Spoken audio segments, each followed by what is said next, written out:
This is a lot of people. What's going on with Virginia? What's going on? We're going to win Virginia. You know that. We got to get out and vote. And outside, you have exactly 5 times the number of people. So you're going to win this. We are going to win this on Tuesday. Thank you, Mr. Governor. We're going to win. Thank you very much. You have a great governor in this state. He did a great job, and your attorney general and the whole group. Thank you, Glenn. What a job. So a very special hello to Virginia. I know it well, to put it mildly. And I'm thrilled to be back in this beautiful Commonwealth with thousands of proud, hardworking American patriots. That's what you are, you're patriots.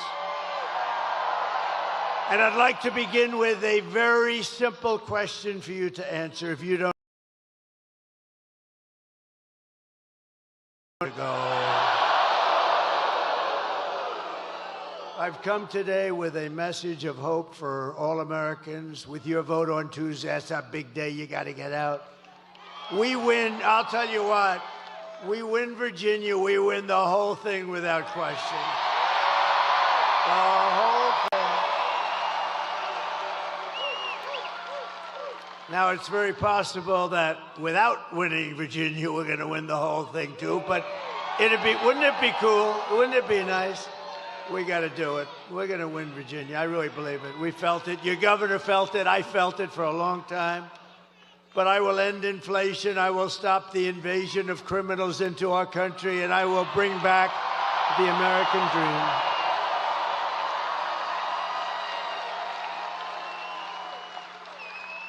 This is all you really need to know. Kamala, a low IQ person, broke it, and I will fix it. I promise I will fix it. Go quickly. It's going to go quickly. They've done a lot of damage, but it'll go quickly. America will be bigger, better, bolder, richer, safer, and stronger than ever before. And this election is a choice between whether you will have 4 more years of incompetence and failure, or whether we will begin the 4 greatest years in the history of our country. That's what's going to happen. And I'm asking you to be excited about the future again. Be excited. You know, it's hard for you to be excited. And you can't call her Harris. You know why? Because nobody knows. I mean, you say Harris. Who the hell is Harris? The whole thing doesn't. Get the hell out of here. We're going to touch them, going to get them out. We're going to have ice all over the place. You know what ice? Will not let them try to change your kids' gender with their transgender craziness. And we will protect parents' rights, and we will protect school choice. You're going to have school choice here. School choice. And we'll bring back an education system based on merit. Don't forget, our Supreme Court gave us in a very great ruling a decision that we're actually allowed to use merit again, merit, so that if somebody works hard, they do well. They work so hard and do so well. We actually have a merit-based country again. Can you believe it? Isn't that nice? And we will, of course, keep men out of women's sports, I promise.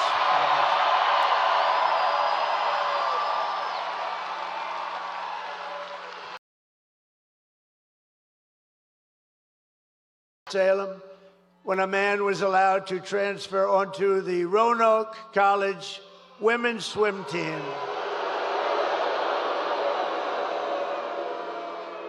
And I just met them backstage, the great swimmers. I didn't notice a male on that particular team. I didn't notice a male on that team. Perhaps I don't understand something new in our country.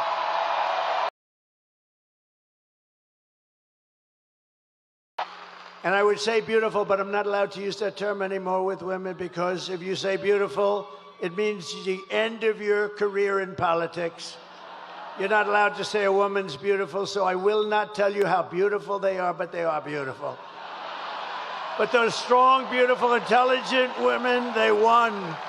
They won.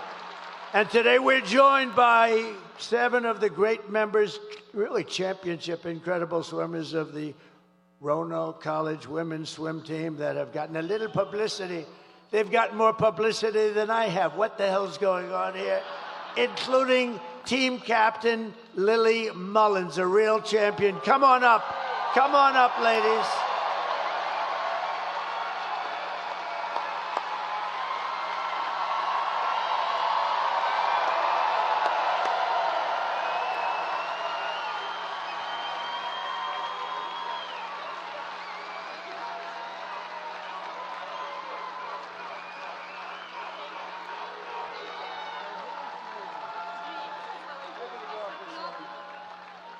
Lily, everybody.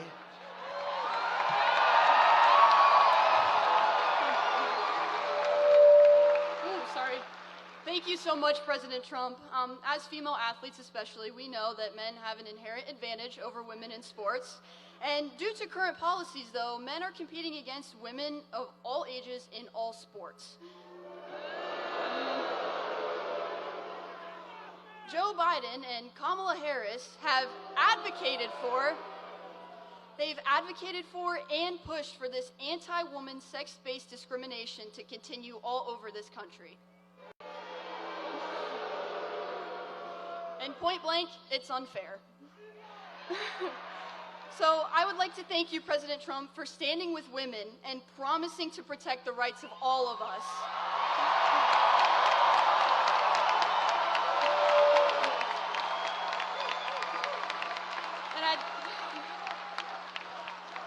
We are so lucky to have a leader like Donald Trump with common sense who knows what a strong woman is and will fight for generations of girls to come. Thank you so much, and God bless America.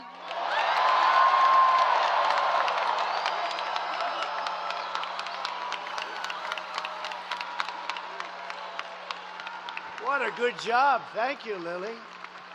How about if we introduce each member of the team? Lily, can we do that? Come on up here. Just say your name and come on up, Lily. You handle it. All right. So I'm Lily Mullins. Where are you gonna go? I'm Kate Pearson. I'm Katie Blankenship. I'm Juliana Morrow. I'm Hallie Short. I'm Susanna Price.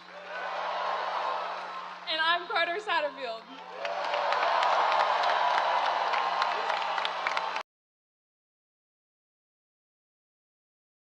God bless.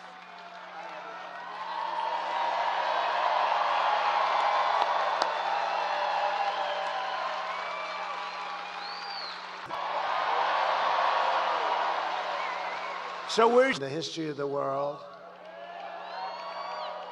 But we have to get you guys out. You got to get out. We have to get out. We want to win everything. We want to win the popular vote. We want to win everything. And, you know, it's always tough when you have California. They send out like 38 million ballots. They don't know where they go. Well, they actually do sort of know where they go. But they don't know where they go. They don't know where they're coming from. They come pouring back in the millions. And then they lose. A Republican always loses from 5 to 7 million. You know, I was in California. You know, we took a poll just recently, not us, it just came out like today, did you see it? That I'm winning with Hispanics over the Democrat by 8 points. And I'm telling you, if God came down and agreed to be our vote taker for one day, just one day, God would only need 1 second, actually. If he came down and he was going to be our vote taker, meaning if we had an honest election in California, we would win California. But when you have New York, Illinois, and California that like automatically, it's like ridiculous, automatically goes to a Democrat, it's tough to win the popular vote because there are 3 big states and it's like automatic. Nobody's supposed to question them. You have Gavin Newsom, who's a governor of California. And he just signed a bill. And in signing the bill, you know what it says? If you're an official, if you're anybody, you are not allowed under any circumstances to ask whether or not somebody has voter ID. If you say, let me see your voter ID, you are criminally liable. They will give you the electric chair. Ma'am, may I please see your voter ID? How dare you ask me for voter ID? How crazy is this place? But you have a very sane, very solid governor. There's something very nice. I can imagine. Glenn's like me. I think when we heard that one, we said, this is getting a little bit crazier. So now it's not only that you don't have to have voter ID, now you're not even allowed to ask for it under penalty of a lot of problems. It's crazy. We got to straighten that whole mess out. And then they say he lost the popular vote, but you know, it's tough. But I have a feeling, I mean, the polls are showing we're going to win everything. We're going to win the popular vote. We're going to win everything.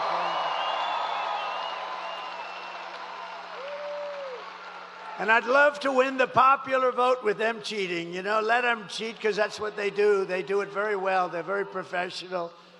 But I think we have a really good chance to go. That's where we are. And it would be a great tribute to Glenn and to me and to your great Lieutenant Governor who endorsed me recently. Thank you very much. Today was a big day. I can't believe this happened. I can't believe it happened, you know. I don't think anybody can believe. I've never seen numbers like this in my life because it was announced that Kamala's economy is like in a depression. The worst numbers I've ever seen, the worst numbers in many, many, many years. Kamala's economy added only 12,000 jobs. I've never heard of that before. Just by normal growth, you add 100 or 150. And for years, we've been looking, for many years, for decades, 200, 250. I hate to tell you that. Under Kamala's cabinet weren't great, and they walked into him and they said, we want you out. He said, I'm not going to get out. I got 14 million. They would say, this is a threat to democracy, right? Everything I do, he's a threat to democracy. You can look at it. You have a great attorney general. By the way, we just won a big case, Mr. Attorney General. Pelosi was a big investor in Visa. Okay, hey, she started off with nothing, and now she's worth $200 million. Other than that, I think she's been quite honest. Her average pay was about $139,000 over those years. And now she's worth $200 million, but she's quite an honest woman. But did you, Mr. Attorney General, I think this is most important for you. I don't know, maybe you can look at it. You know, you touched that little Washington area a little bit, so maybe you could look at it. So she's a big investor in Visa, right? Big. I mean, you know, she's got plenty of money, plenty of cash, and not a good woman. She's a bad woman. Bad woman. I think she hates our country. Guess what happened? She sold her whole stake. And then the following morning, the Department of Justice announced that we're doing a major investigation of Visa and the stock. So I don't know, maybe it's coincidence, Mr. Attorney General, but think of it. She has Visa stock. She sells, and the following month, sold all of it. She had it for years. And the following morning, they announced a major, major investigation into Visa. You know what happened to that stock? It wasn't a pretty thing. So we'll check that out. I hope that he checks that out. Because you know what? She's a crook. And she's been doing that for years. She's been doing that crap for years. You ought to look at her. Under Kamala's catastrophic agenda, more than 100,000 manufacturing jobs. This was just announced yesterday. They've been wiped out since just the start of the year. These are our prime jobs. These are manufacturing jobs. These are the best jobs. 150,000 Americans joined the unemployment rolls. Can you imagine? This stuff is just all coming out. Remember, 818,000 jobs 2 months ago were fake. They put them in. It was going to be through the election. They put in 818,000 fake jobs, and they were going to announce and revise, biggest number ever, they were going to revise the numbers right after the election. These are crooks, okay? And fortunately, there was a whistleblower that couldn't stand it, and he blew the whistle, and we learned. And now yesterday, with these numbers, we learned a revision down also of an extra 112,000 jobs. These are big numbers. You know, normally it's like 2,000 jobs, 4,000 jobs. It's almost 1 million jobs that were fake. These are fake jobs. This is why they call him Crooked Joe, I guess, right? Crooked Joe Biden. And so all of these jobs, and all of it was going to be announced right after the election. Could you imagine? You run in the election, you lose, and then they announce that they just screwed you for 1 million jobs in order to look better. And this is what we're dealing with in our country. This is what we're dealing with. 818,000 plus 112. Nearly 250,000 people dropped out of the labor force this month. How about that? That's like a depression.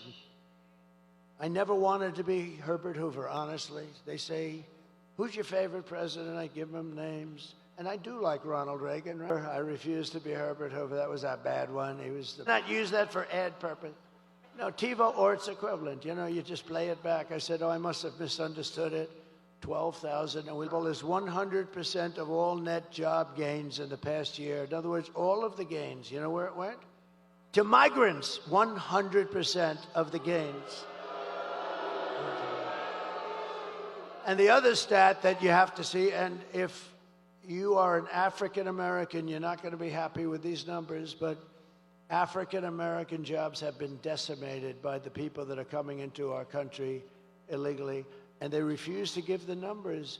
The fake news, look at all of that fake news. That's a lot.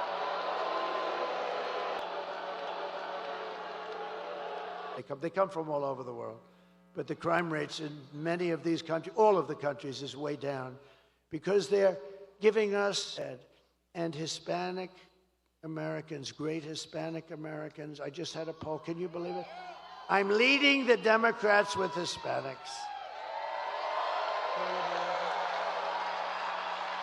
That wasn't supposed to happen. You think that's shaking them up a little bit? That's not a number that was supposed to happen, but it does happen because they're great people, and they know I know it. They're entrepreneurial, they're hardworking. And in many ways, I've faced them many times. They're brutal. They can be brutal. They're unbelievable. But you know what? They're starting to be affected too. But the African-American population of this country is being decimated by the hundreds of thousands of people that just keep pouring through the open borders of stupid Kamala.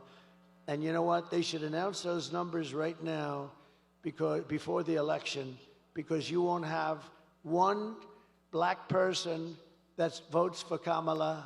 You won't have one, because when you see those numbers, you're going to know exactly what I'm talking about.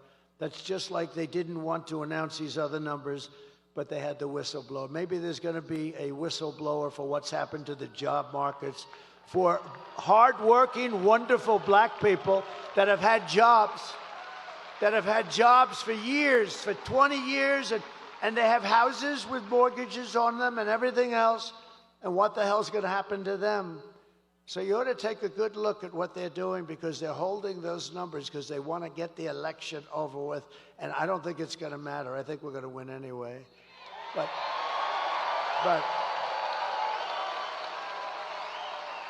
But you ought to take a look at those numbers. It's honestly a terrible thing. I stand before you today as the only candidate who can rescue our economy. And I mean from obliteration, and restore it to strength, prosperity, and greatness again. I will do a real job for you. I'm going to work my ass off for you.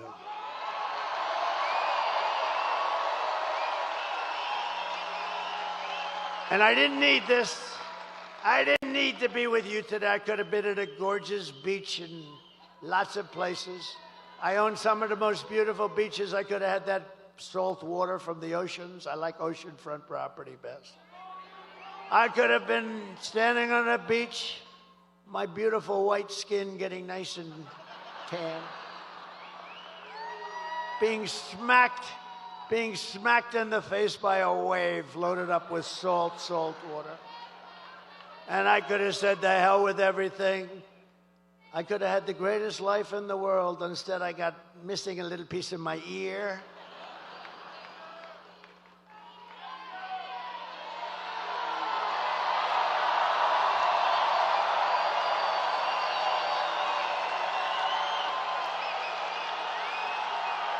People.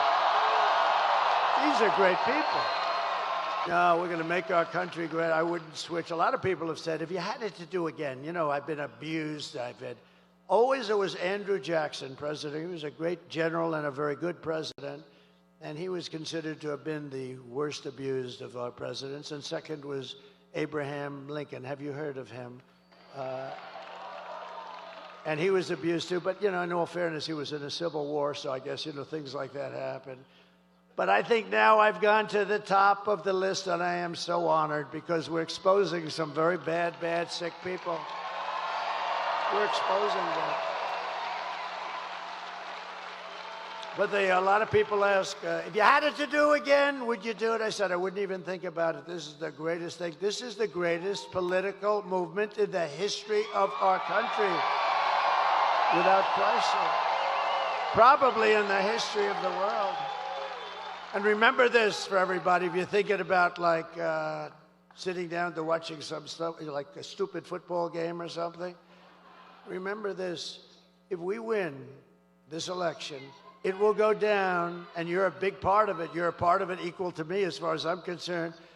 If we win this election, it will go down as the greatest political event in the history of our country.